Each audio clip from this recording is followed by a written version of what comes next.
Okay, so let's get started. As Nick said, I'm the financial management specialist on campus. I was also a county agent for a number of years and specialized in personal finance.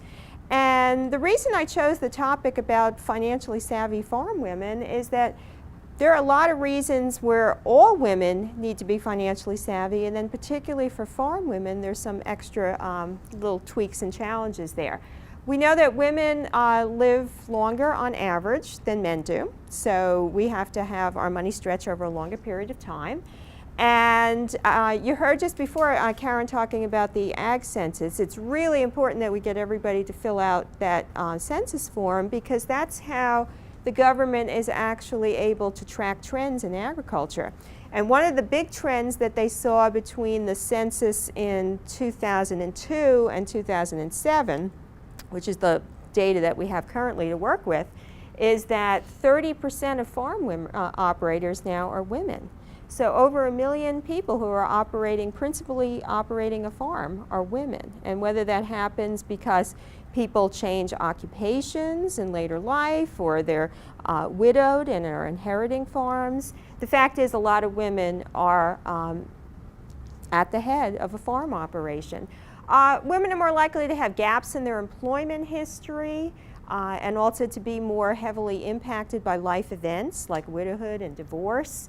And of course, many women just simply lack financial experience, or in some cases, higher level financial experience. So you may have women who are keeping the books, running the checking account, paying the bills kind of thing, but then maybe not making major decisions like investment decisions and where do you put assets for that way.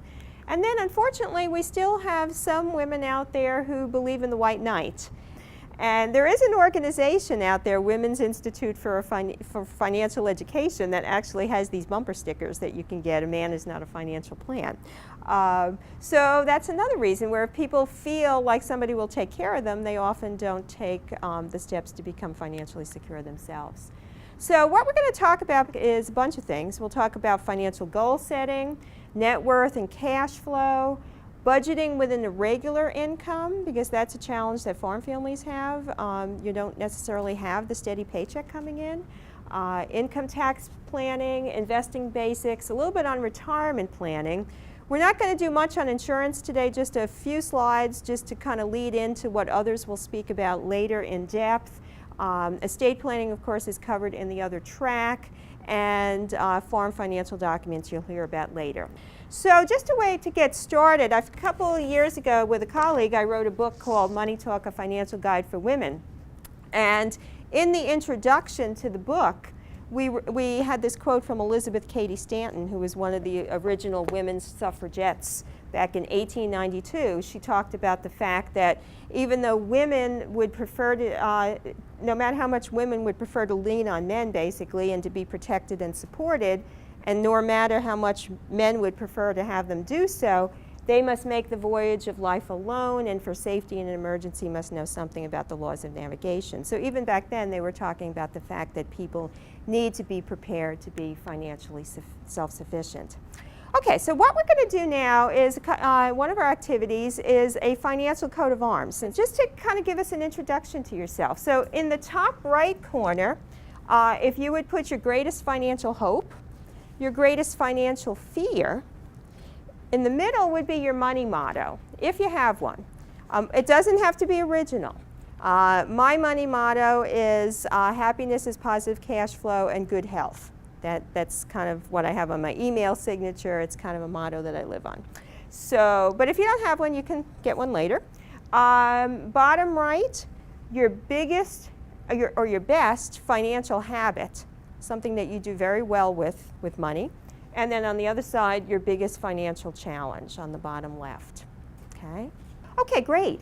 Next thing we're going to do is talk a little bit about goal setting, because that's where financial planning really starts. Is you got to have some goals. Karen talked a little bit about that this morning. She used the analogy of a GPS. If you want to get to where you want to be in success, whether it's financial success or farm success, you kind of have to have a plan. You have to know what your destination is. You got to kind of have to plug it into your mental GPS, just like you would plug it into your car's GPS. So that starts with goal setting. But even before you get to goal setting, you start with the bucket list. So you have a copy of a bucket list. And what I'd like you to do is just think about for a minute, what are some things that are on your financial bucket list? And at this point, they can be kind of vague because we'll turn them into goals, or you will. And then you'll make them a lot more specific when they get to be a goal. Okay, so now that we have some general kind of dream bucket list kind of items, then we start creating a list of goals. So that's what they refer to as SMART goals. SMART being an acronym for specific, measurable, attainable, realistic, and time-related. So basically, it's something that you can measure your progress and you can figure out what you need to save to get there. It's probably going to take a little research to do some of this, so we don't really have the time to do it today and the resources to do it today. But when you figure out what you want, if it's a new car, for example, you figure out what the cost of a car is. This is kind of basic. It doesn't have inflation built into it, but neither does it have interest that you might be earning on savings. So it'll give you a ballpark. So this is a really big reality test for people because very often when you do these calculations, you realize you can't afford the goal. But the point is, at least you do the math. And a lot of people never get to this stage, and then the bucket list just stays very vague and they never really get to achieve what they want because they never develop a plan. So this is really a tool to get to the plan. So the web link up there is just from our website at Rutgers that you can get a clean copy of this if you ever needed another one.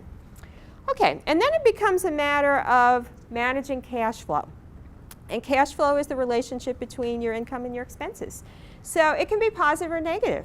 So if you're taking in more income than you're spending, you've got positive cash flow, which is wonderful.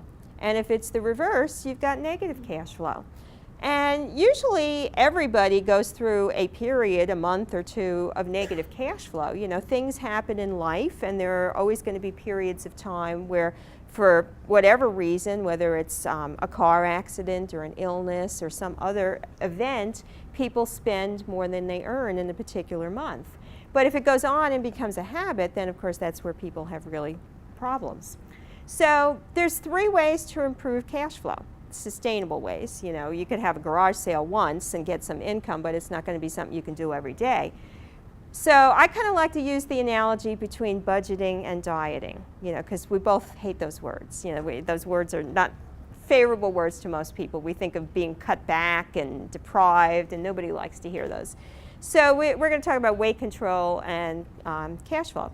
And with weight control, people have 3 options. You know, you eat less, or you work out more and burn off more calories, or you do a little bit both. And with cash flow, it's the same thing. You can either work on the income side, increase income, decrease expenses, or do a little bit of both. But then here's the wrinkle. You know, that's difficult enough, but then if you're operating a small business, as you all are, that income isn't necessarily regular. You know, you're going to have peaks and valleys. You're going to have, you know, the season where for a lot of people it's either a crop is being grown, or there's a farm stand or a farmer's market, where you've got a very active season, and then of course you've got like the off season, which is kind of right now. So how do you do that? And this is going to become increasingly important in this next decade, because they're predicting that by the end of this decade, which is only 7 years away now, 4 of 10 workers in this country is going to be self-employed. They're not going to have a steady employer with a steady paycheck. They're going to be either operating a business, or they're going to be freelancers and consultants and just kind of working from project to project. So that's a lot of people. So the only way that you can really handle cash flow when you're in that kind of situation is to figure out what your baseline is. In other words, what are your normal expenses that you have to pay regardless of how much income is coming in? So that's where tracking really comes in handy. And I really recommend to people that you just take a month, even 2 or 3 if you really want to get a good baseline, and then track everything that you earn and everything that you spend. And you almost have to have like a little pocket notebook with you that you carry around, or just some other system that works for you, that anytime you make an expense, and whether it's swiping a debit card, writing a check, credit card, paying cash, whatever way you do it, you write it down, not only the dollar amount, but also what it is. You know, because you don't want to end up at the end of the month have $1,000 worth of miscellaneous expenses. It's not going to help very much. You've got to have it pretty targeted so you identify what it is. And then once you get that baseline and you pretty much know that's what our expenses are, and with occasional expenses like insurance premiums or property taxes, the best thing to do is just get the annual total divided by 12 and figure out what it is on a monthly basis. So you kind of figure out what your monthly expenses are, including those things that you may not pay monthly. You figure out what that is, that's your baseline, and then hopefully what you want to do is devise a strategy where you have kind of like the rob Peter to pay Paul, where you have the good months, where you're getting a higher than normal income because you're in the middle of the growing season, you're in the middle of the agritourism season, farmers market season. Whatever way you're bringing in income during that high season, you're putting an excess aside into a savings account, basically as a holding tank, if you will, just to be able to pull that out during the lean months, okay? And that's kind of how most people are going to have to manage with an irregular cash flow, is just know what the baseline is and then be able to figure out, okay, I'm going to set aside so much from these months to pay so much for these months. And that's pretty much what a lot of people do, people that are in landscaping, people that are in other kinds of seasonal jobs. They kind of have to make up a strategy that works for them, but it's usually kind of some kind of set-aside strategy for cash flow. Okay, so different ways to increase on the income side. One thing to look at is a W-4 form. Since we're in the middle of taxes, that's a withholding form. So if you do have off-farm income, or your spouse does, possibly looking at that. So people can sometimes get more money in their cash flow just that way. Or taking advantage of all the tax benefits that are out there, different tax credits and deductions that are out there. Earned income tax credit was one that's listed up there on the slide. Obviously working on the income side through the farm income, trying to maximize what you can earn through the farm income. Possibly other sources of freelance income people might have. Taking advantage of everything that's out there in public benefits. Flu shots, free events in the community, even rabies clinics for your dog. Go to the rabies clinic and then not have to pay the vet $50 to have that rabies shot for the dog. All those kinds of things can really add up. Increasing job skills, selling things. Again, that's not something you can necessarily do every month, but some people will make up a significant sum with eBay and garage sales, things like that. Another one is charging adult children room and board. Very touchy. I'm a strong supporter of it, though, because I think the parents need the income. Obviously, the kids coming back, it's a drain on the family finances. And then more importantly, I think it's teaching those adult children that not all of their earnings is party money, and that it's preparing them for a time when they eventually do leave the nest and they're going to have to be paying landlords and everything. So why not be their first landlord? Bartering, and I don't know if anybody can think of any other ideas to legally get additional income, but if you have any, let me know. I'll add it to my list. But there's different things to do. And then on the expense side, what are some things that people could do to reduce housing expenses? Rent out a room. Yeah, rent out a room, possibly. You might have to look into local zoning or things like that, but it might be a strategy. Again, it could just be to that adult child, make them be your tenant and start paying some rent. Probably a lot of people have already refinanced. Obviously, if you haven't already, that's a great time now if you qualify to do that, because the interest rates are so low right now. Food. What are some things people could do with food? Join a CSA. There you go. And then they know where that food is coming from. They know their farmer. Very important. Definitely. What else? Grow your own. Grow your own. Or take advantage of farmers markets and seasonal sales.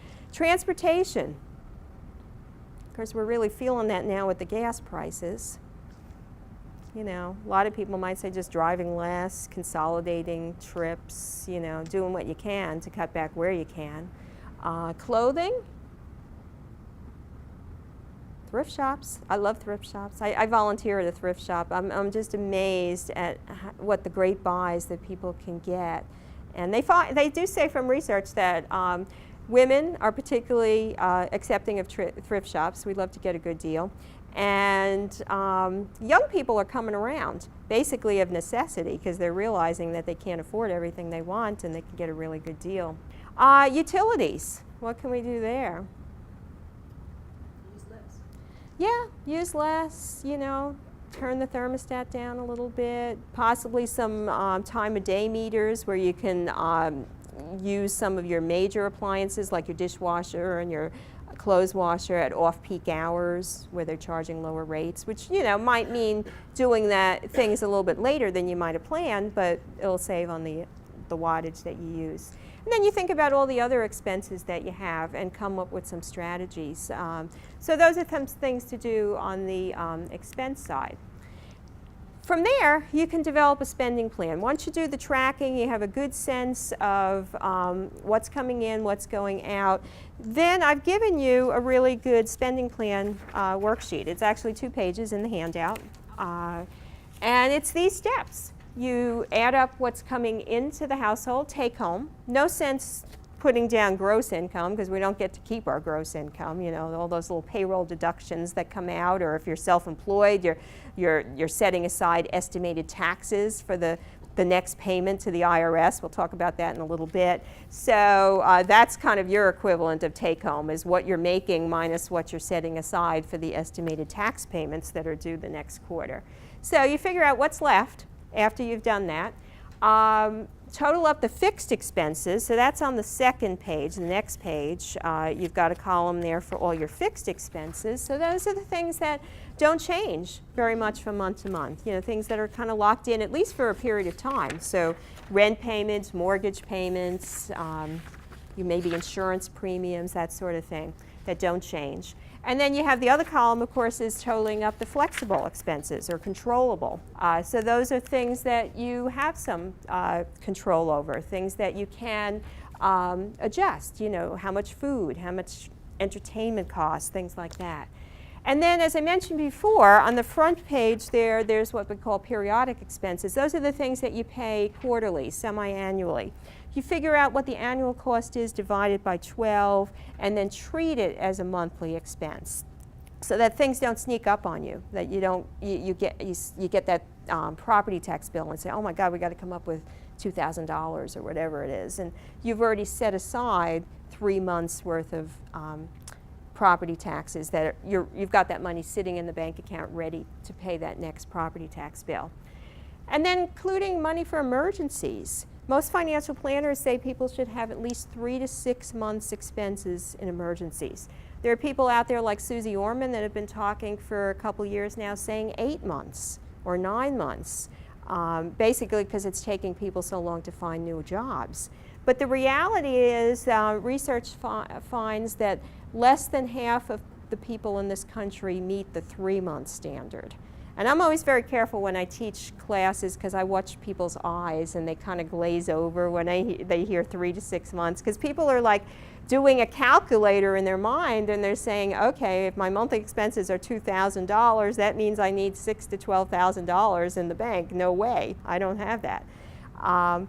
And I know that. So what I say to people is any savings is better than none. So even if it takes you 3 years to get to 3 months expenses, better to be doing something than nothing and setting aside a little bit of money to get along to that eventual goal.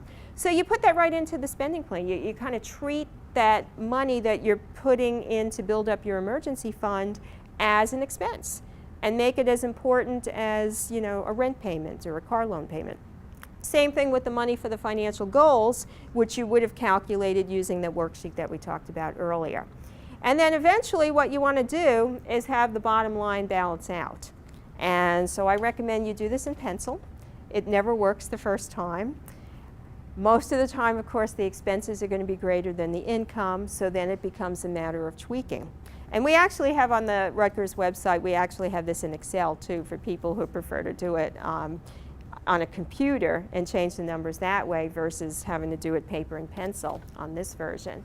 But eventually what you want to do is get the numbers to equal out so that your expenses, including savings for emergencies and financial goals, equals your income, okay, and you're not running a negative cash flow. Okay, so it may take a while to tweak it. A lot of people do like to use Excel because then they can actually put the numbers right into a computer, maybe compare what they plan to spend, what their planned income and expenses were, and then what their actual expenses are, and look at the difference between the two.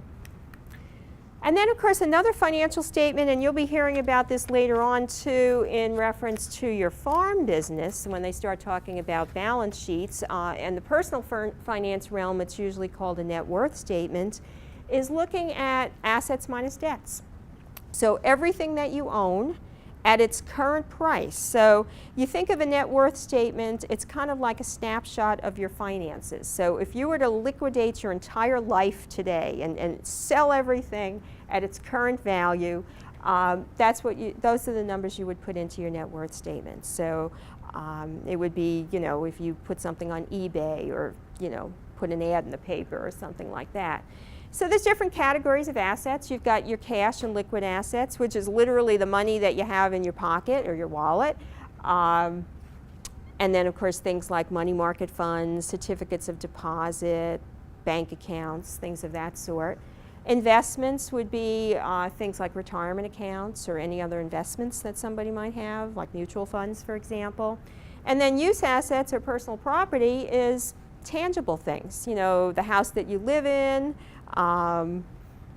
property, computers, of course in the case of a farm it would be your farm equipment as well. That would go into your balance sheet as far as your farm property goes. But it's basically everything that you own that's kind of tangible. You add those all together, you get a total of the assets. And then on the debt side, you have debts that might be less than a year, which they call current debts, that you'll be paid off within a year from now. And then longer term debts. So maybe car loan payments, maybe mortgages, home equity loans, things of that sort. And then you subtract the debts from the assets. Another thing to look at with respect to kind of analyzing your finances and financial statements is to look at a debt to income ratio. What we do is we take data from the cash flow statement and data from the net worth statement, kind of smush it together and come up with some of these ratios. So in this example, we're looking at a consumer debt to income ratio. What we do is we add up all the consumer debts that a family has. You know, so that would be things like credit card payments, student loan payments, car loan payments, personal debts, like maybe you borrowed money from a family member and you're paying it back. So in this example, the family has $350 of consumer debt payments that they're making, and we divide that by the net household income. So if it was somebody with a job, it would be their net pay, you know, coming out of their paycheck. If it was somebody with a business, it would be the net business income, you know, that they're actually pulling out to live on. So in this example, it's $2,500. You do the math, it comes out to 14%. And what most financial experts say is that you start to hit the danger zone around 15%, and when you get to 20%, that's considered a danger zone, because that means that 1/5 of your take-home pay is spoken for just in consumer debts. So you're starting to get pretty strained on your finances when you reach that point. And for some people, even 10% can be difficult, because if they have a lot of young children and child care expenses, that might be eating up a lot of their salary too. And then the other ratio is where we add on housing costs. So we take consumer credit plus mortgage payments, which would be principal, interest, taxes, insurance, or if somebody was renting their house, you could use the rent payment. And you add the consumer debt and the housing costs together and divide that by the net pay. So in this example, it's $1,150, the $350 plus the rest of it for the mortgage. Divide that by $2,500, comes out to 46%. Most financial experts say that people should be between 40 and 50% on that ratio. But the reality is that it's very difficult to do in places like New Jersey and on the West Coast, where we have very high living costs. It's not uncommon for a lot of people to be over 50% on those ratios. But it is an indication of financial difficulty because it means that half of your take-home pay is just going to pay your debts, basically, and the roof over your head. It doesn't include utilities, it doesn't include your food, childcare, gas in your car, anything else that you would be paying. So these are the ratios that experts recommend people have. Okay, I'm going to mention insurance just very briefly. Just think of insurance as a strategy for handling risk. So when I introduced this to my students at Rutgers, I used this slide and I mentioned that there's 4 things that you can do to handle the risk in your life. One thing is you can avoid it. So the example there on the slide is don't stop at a convenience store in a bad part of town after midnight. Or I avoid risk by staying off the roads when we have a lot of snow. Risk reduction. That's where you realize that you're not going to stop doing something because you got to do it. You got to drive, for example, but you wear your seatbelts or you put an alarm system in. So you try to do things that if something happens, at least you're trying to reduce the risk. Make it difficult for the thief or make it less likely that you'll have a severe injury from your car. Or you can assume risk. You can self-insure sometimes for different risks, or you can just choose deductibles. You know, when you get a deductible, that's the out-of-pocket that you pay before the insurance company pays. So in a sense, you're self-insuring that first $500 or $1,000, whatever your deductible happens to be. And then, of course, risk shifting is what insurance is all about. So you're shifting the risk to the third party, the insurance company, and of course, in exchange, you pay that premium to do that. So when you're buying insurance, you want to look at the size of the loss and put the insurance dollars where you're going to have the biggest risk of loss. So on the personal side, disability is a big one. I don't know if you're aware of this, but the occupation in this country that has the largest, most frequent number of disabilities is farming. I mean, I live up in Sussex County, and I don't think a couple of months doesn't go by, especially during the growing season, where there isn't an article about some farmer or farm worker who's been injured in a field in Sussex County. You know, whether it's tractors turning over or people have had arms injured in farm equipment. It can be a very dangerous occupation. So you think about that if you lose income and you didn't have disability insurance. So when you're self-employed, so the two of you that said you want to be self-sufficient, you want to run your own farms, have your own land, you darn well better have disability insurance, because if anything happens to you and you are the soul of that operation, what's going to happen? How are you going to pay your bills? The way I explain disability insurance to my students at Rutgers is one word, and they always understand it: Aflac. You know, because if you remember those Aflac ads, that's what that duck is talking about. You know, you have the one duck that's saying, pay the doctors, boys, and that's the health insurance duck. And then you've got the Aflac duck who's talking about the insurance that you get to pay your bills when you're no longer working, if you've had an accident or an illness. Okay, so disability insurance is key. Death of a household earner, obviously that's where life insurance comes into play. Destruction of the home and farm, and we've certainly seen instances of that with Sandy recently, and people who've had major losses to property. Liability losses, so if somebody holds you liable for something that happens at your home or with a car accident on a road somewhere. Medical expenses, of course, and then another one that particularly is of interest to women, because we live longer, is long-term care insurance. And that's a real tough one, because a lot of the companies that were writing that have now stopped writing it, because they're realizing it's a lot more expensive to have these policies than they had thought about 20 years ago. People are living longer. But those are some of the major risks that people face that need to have an insurance analysis. And sometimes if you have a really good agent, the agent will check lots of different companies and do comparisons and try to compare where you'll get the best bang for your buck, and also prompt you to make sure you're getting all the available discounts that you're entitled to. Sometimes, for example, if you purchase all your property insurance through the same insurance company, they'll give you a discount. So you get your auto and your homeowners, and possibly even the business insurance might coordinate with that too. You might be able to get some discounts that way.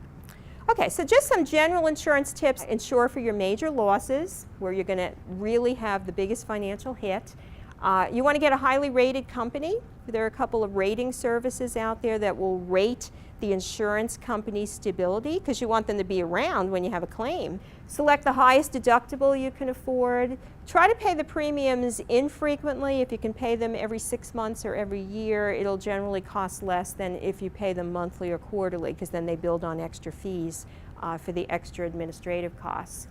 Want to make sure you don't have duplicating coverage, because you can generally only collect for one thing from one company, so you don't want to be paying two companies.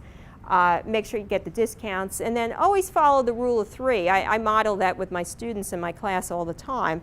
We analyze 3 mutual funds side by side, 3 credit cards, and then of course 3 insurance companies, just to make sure that you're comparing 3 different companies and trying to get the best deal. And again, a good insurance company, a good agent, will do this for you. You don't have to spend hours on a computer comparing insurance companies. You just find an agent, an independent agent.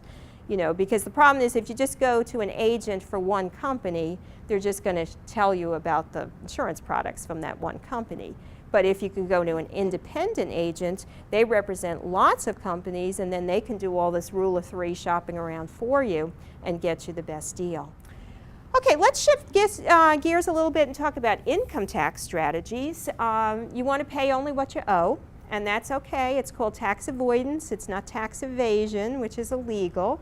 So taking advantage of all the opportunities perhaps to tax defer some money for later life, for retirement, because several of you mentioned wanting to be financially independent. So that's the maximum for IRAs, $5,500 a year if you're under 50, $6,500 if you're 50 or over. Doesn't have to be all invested at one time. Again, thinking about increments of income when you might have some money coming in. All you have to do is meet the minimum that the financial institution requires. So if it's a mutual fund, whatever their minimum is, or a CD at a bank or whatever. If you have off-farm income, you or your spouse, taking advantage of plans through their employer, like a 401k plan. You yourself, by virtue of being self-employed, can do something called a simplified employee pension, or SEP plan. But the thing is, you have to cover your eligible employees. So sometimes people don't necessarily want to do that, so they might just go with the IRAs that they can cover themselves. And then you could buy something called an annuity, which is an insurance product that you buy with after-tax dollars.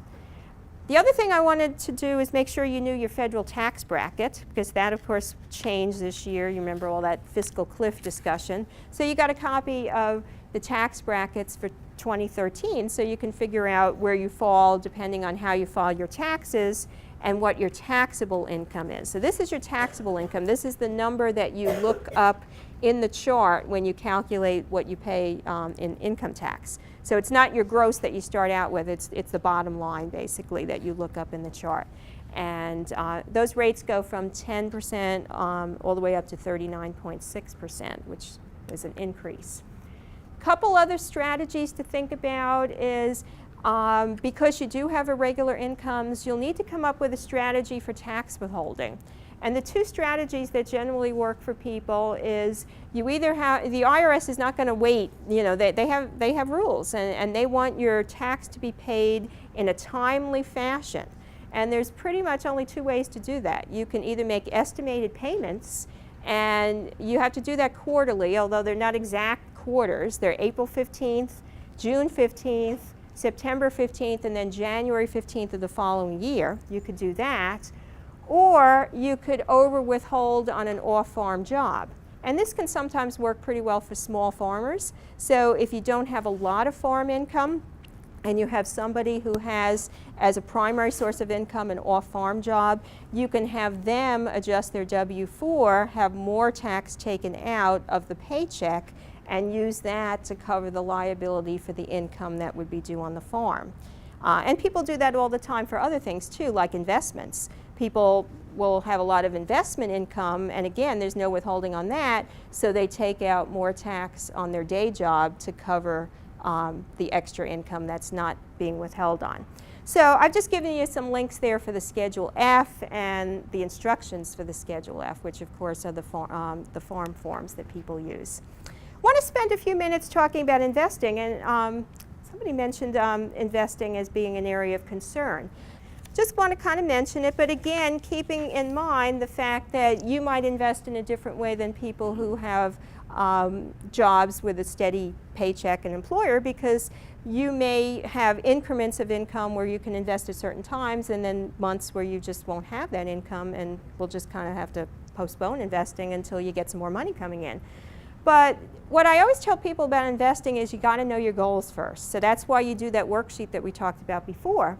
And you figure out what is it that you want, what's the time frame. If the goal is less than 5 years away, you probably don't want to be in stocks, because the stock market is just too volatile, and you don't want to run the risk of taking your money out for some kind of goal and then having the market be in kind of a slump and, you know, losing money. So you figure out, is your goal growth, income, combination of the two? Preservation of capital, that's where you put money into bank accounts. You just basically don't want to lose any. You're putting it there for your emergency fund or very short-term goals. And then some people might want to invest for tax savings, so they might be buying municipal bonds or something like that. Just keep in mind that all investments have risk. There is no perfect investment. I mean, wouldn't it be great if we could get 10, maybe 12% tax-free, risk-free? Wouldn't that be great? It doesn't exist. So all investments have some risk. So market risk is the risk just by being in an investment that's in the market, like a stock fund or a stock itself. You're going to rise and fall with the market. You know, you're going to be affected by those market trends. Interest rate risk is the risk that people have when they buy bonds. It's the reverse. It's kind of what they call an inverse. So when interest rates go up, bond prices go down. When interest rates go down, bond prices go up. So right now, a lot of people are just very concerned because their interest rates are so low that they really have no other place to go but up eventually. So many people are getting a little nervous about holding a lot of bonds because they don't want to see the value go down when interest rates eventually rise. Inflation risk, that's what people have when they have all their money in cash assets, because even though they won't be losing principal, their principal is being eroded, first by taxes and then by inflation. And of course, then they lose buying power.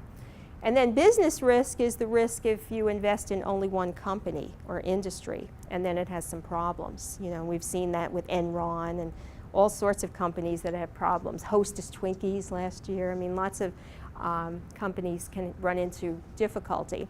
And then reinvestment risk is where you sometimes have to pull money out of an investment and then put it into another one, but you're getting less money. So all those people who had great 5%, 7% CDs years ago, and they're coming due, and now all of a sudden you get like half of 1% on a CD, that's like reinvestment risk. We have a quiz on our website at Rutgers. You can take it, a risk tolerance quiz. It'll give you an idea of your tolerance for risk, and then it also gives you some types of investments that might correlate with your risk tolerance. Know when you're investing that you can either loan or you can own something. So if you invest in a loanership asset, like a CD or a bond, you are loaning your money to an entity. Might be the state of New Jersey, federal government, local municipality, even a company. If you own something, like even one share of stock, you are a part owner of a company. But of course, you don't have any guarantees with ownership investments. The values can fluctuate, and in fact, you could lose your money. I mentioned yesterday very briefly the rule of 72. This is a kind of an interesting tool you can use to just figure out how long it takes or at what interest rate it takes to double a sum of money. And all you do is you take the known variable, divide it into 72. So if we assume a return of 8%, and of course you're not going to get that in any CDs, but you might get it over a period of time with a portfolio with some stock in it, it's going to take 9 years to double your money. If you know the years, or you assume a number of years, let's say you want to double your money in 9 years, you divide 9 into 72, and it comes out to 8% interest. So you can work it either way. You either know or assume the time, and you divide that into 72, or you know or assume the interest rate, and divide that into 72. And this is what it shows like in a bar graph. So obviously, the higher the return, the quicker the doubling period. And that's why it is important for most people to take a little bit of risk, even though there is a chance of loss. History has told us that over long time periods, people in a diversified portfolio of quality stocks tend to be rewarded. And again, you're going to have a lot faster doubling than 72 years. This next slide just shows different mixes of assets. The blue pie chart is 100% stock. The orange is 100% cash assets. This is all historical information, so you can't use it to predict what's going to happen in the future. But what I usually tell people is just try to find a comfort point. You know, for example, here, you have the potential, at least historically, people could have lost 37% of their portfolio. So if you had $10,000, you could have lost $3,700. How does that feel when you hear that? Versus in this category where you had 60% stock, 30% bonds, 10% cash, the downside was only minus 20%. So, you know, you kind of try to find a place where you can live with, just realizing that generally speaking, the more stock you have in the portfolio, the greater the average annual return, particularly in longer time periods. But of course, you're going to have a greater chance of loss and downsides, and you have to be willing to kind of accept that mentally. Because if people don't, that's when they tend to freak out. And then we had so many people, you know, pulling out of stocks, for example, in 2008. And then, of course, those paper losses became real losses, and they lost real money.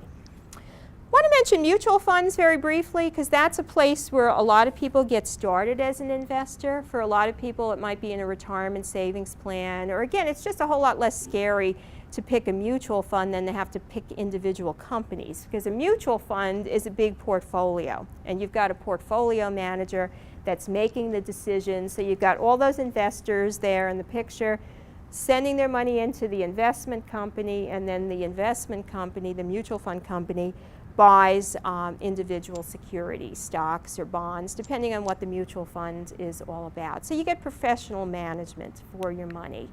So some of the advantages, again, professional management, the diversification.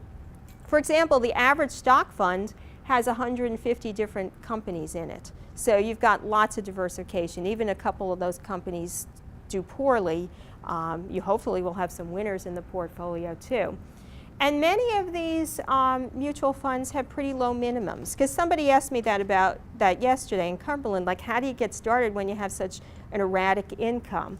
Many of the mutual funds will allow you to have a pretty low minimum. There are some that will take $1,000 or less to open an account, and maybe only require $50 or $100 to make subsequent deposits. So it doesn't necessarily have to take a lot of money.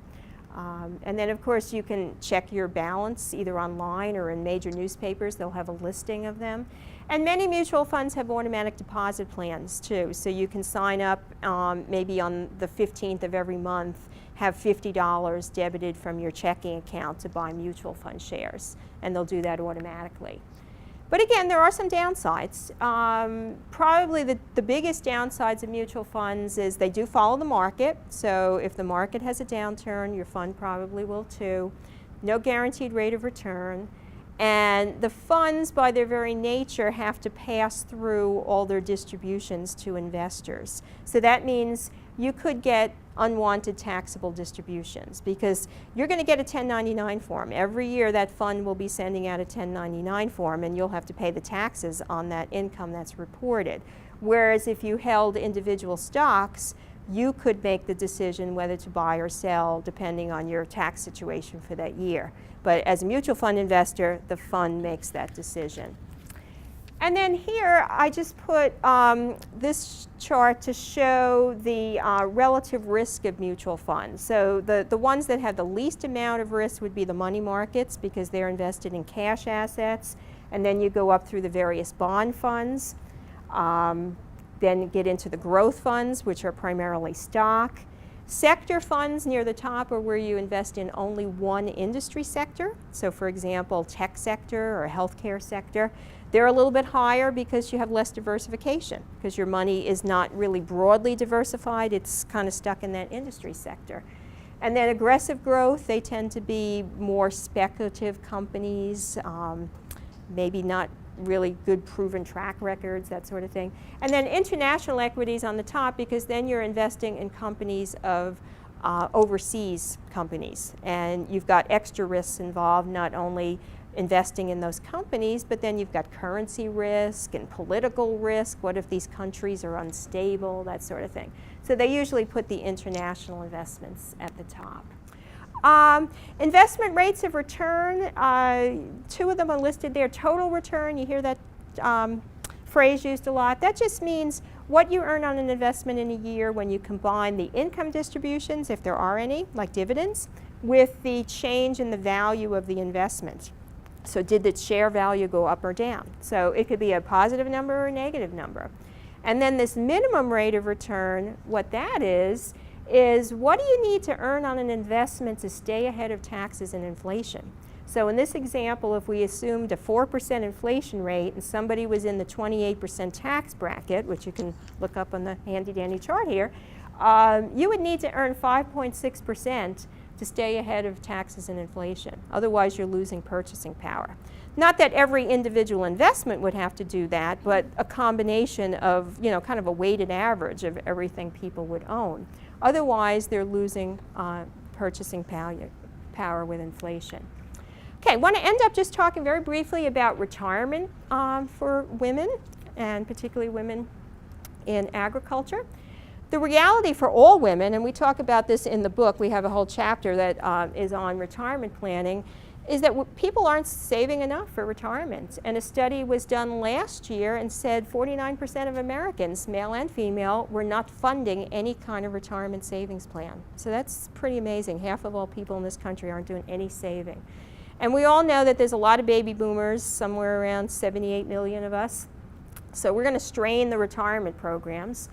Everybody's talking about the fact you need at least 70 and sometimes even 100% of what you're earning prior to retirement. And the people who say 100% say because you have more time, you're going to do more things, and it's going to cost money, so you're going to need that money.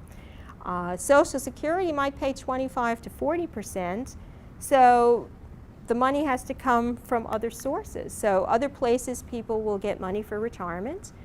Social Security.